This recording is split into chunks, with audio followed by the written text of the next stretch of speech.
SLMBV tech YouTube channel එකට ඔයාලා ගොඩක් ආදරෙන් පිළිගන්නවා. ඉතින් මීට දවස් කිහිපයකට කලින් Apple සමාගමෙන් ඔන්න යාළගේ budget series එකේ device එකක් විදියට Apple MacBook Neo කියලා device එකක් යාලා එළියට දැම්මා. ඉතින් ඔයාලා දන්නවා කලින් එයාලා එළියට දැම්මා iPhone 17e එක. ඊට පස්සේ එයාලා මේ සැරේ අලුතෙන්ම Apple MacBook Neo 2 එක එයාලා එළියට දාලා තියෙනවා. ඉතින් අද කතා කරමු මේ device එක මොන වගේද කියලා. ඉක්මනට යමු වීඩියෝ එකට.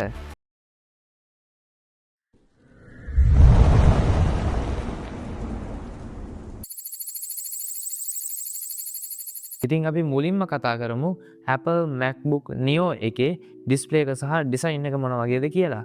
ඉතින් අපි මුලින්ම මේකේ design එක පැත්තෙන් build quality එක ගැන කතා කරොත් මේකේ අපිට බලා ගන්න පුළුවන් වෙන්නේ premium aluminium body එකක්. ඉතින් ඒ වගේම මේකේ බර කිලෝ 1.2-3ක් වගේ වෙන හින්දා ඕනම තැනකට ගොඩක් සැහැල්ලුවෙන් ගෙනියන්න අපිට මාරම ලේසි. ඒ වගේම ඔයාලා දන්නවා Apple මේ වෙනකොටත් එයාලගේ බජට් ලයින් අප් එකේ රිලීස් කරන ඩිවයිස් වල එයාලා ගොඩක් අලුත් කලර්ස් ඒ වගේම ගොඩක් වෙනස් කලර්ස් අපිට දීලා තියෙනවා. ඉතින් මේ ඩිවයිස් එකටත් එයාලා මේ පාර සිල්වර්, බ්ලූෂ්, සිට්‍රස් සහ ඉන්ඩිගෝ කියන කලර්ස් දීලා තියෙනවා. ඉතින් ටිකක් වෙනස් විදිහේ කලර්ස් ටිකක් තමයි මෙන්න මේ Apple MacBook Neo එකට මෙයාලා දීලා තියෙන්නේ. මේකේ තියෙන්නේ 13 inch liquid retina display එකක්. ඒ වගේම මේකේ display එකේ brightness එක 500 nits දක්වා වැඩි කරන්න පුළුවන් හින්දා අපිට එළිය වගේ පාවිච්චි කරද්දි මාරම පහසුවෙන් මෙන්න මේ display එක access කිරීමේ හැකියාව අපිට හම්බ වෙනවා. හැබැයි මෙන්න මේ display එකේ පොඩි අවුලකට තියෙන්නේ මෙන්න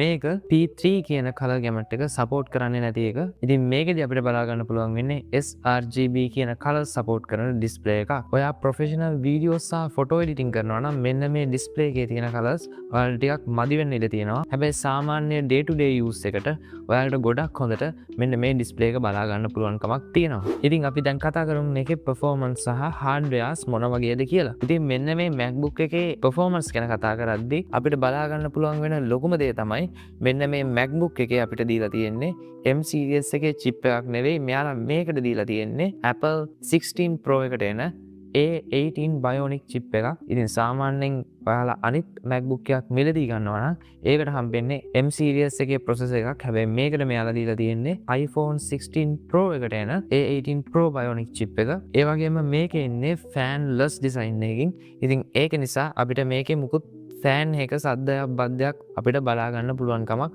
හම්බ වෙන්නේ නැහැ. ඉතින් මේකට 8GB RAM එකක් එනවා වගේම 256GB සහ 512GB storage option දෙකක් විදියට අපිට මිලදී ගන්න පුළුවන් හැකියාව තියෙනවා. ඉතින් ඒ වගේම මේකේ එන A18 Pro Bionic chip එක නිසා මේකේ අපිට Apple Intelligent features ගොඩක් හොඳට වැඩ කරනවා වගේම මේක ඔයාලා entertainment වැඩවලට පාවිච්චි කරනවා නම් web browsing වගේම office වැඩවලට පාවිච්චි කරනවා නම් මේක ගොඩක් හොඳ ඔප්ෂන් එකක් කියලා අපිට කියන්න පුළුවන් කමක් තියෙනවා. හැබැයි ඔයා heavy gamings ඒ වගේම ගොඩක් වෙලාවට 4K video editing වගේ කරනවා නම් ඔයාට මේක කොහෙත්ම ගැලපෙන්නේ නැති MacBook එකක් විදියට අපිට හඳුන්වන්න පුළුවන්.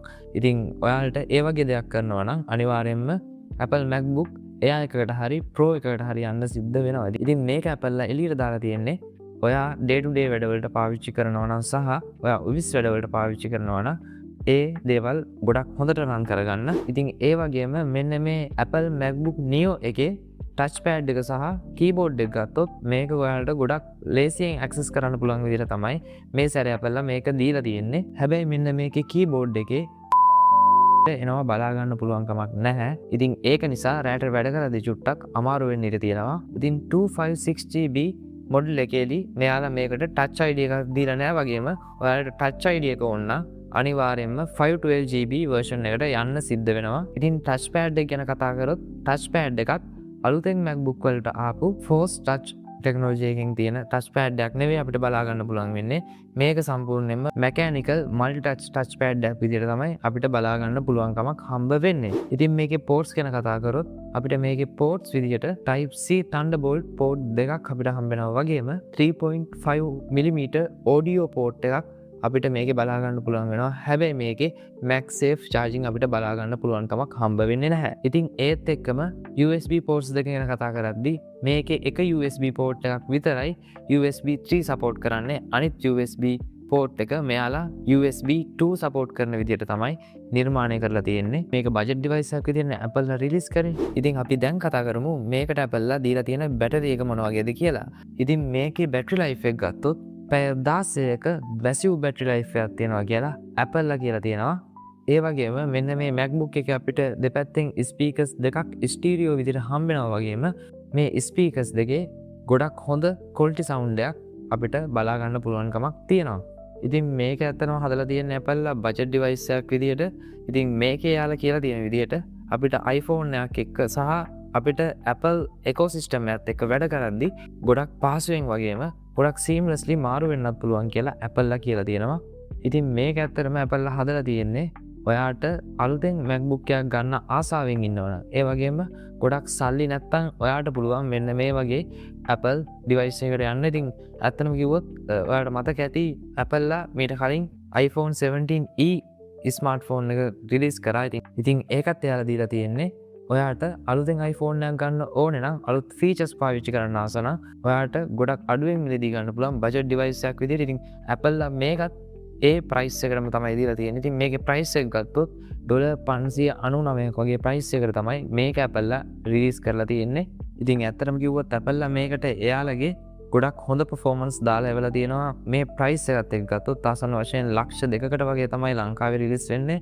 ඒ ප්‍රයිස් එකත් එක්ක ගත්තොත් මේක ගොඩක් හොඳ ෆීචර්ස් වලින් අපිට බලා ගන්න පුළුවන් වෙනවා වගේම ඒ වගේ ප්‍රයිස් එකකට ඔයාලට අලුත් MacBook එකක් ගන්න අවස්ථාවත් ඔන්න Apple ලා මේ සැරේ මෙන්න මේ අලුතෙන් රිලීස් කරපු Apple MacBook Neo එකත් එක්ක බලා ගන්න පුළුවන්කමක් තියෙනවා. ඉතින් අවසාන වශයෙන් කිව්වොත් මේක Apple ලා බජට් ඩිවයිස් එකක් විදිහට රිලීස් කරලා තියෙන්නේ ගොඩක් හොඳ බජට් එකකට.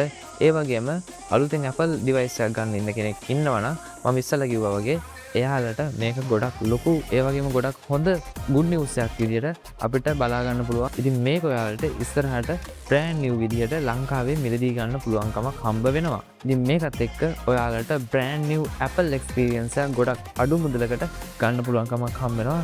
ඉතින් මම හිතනවා අද වීඩියෝ එකෙන් ඔයාලට මෙන්න මේ MacBook Neo එක ගැන සම්පූර්ණ අයිඩියා එකක් එන්න ඇති කියලා. ඉතින් මේ වීඩියෝ එක හොඳ නම් like කරන්න. ඒ වගේම ඔයාගේ Apple යාළුවටත් share කරන්න අමතක කරන්න එපා.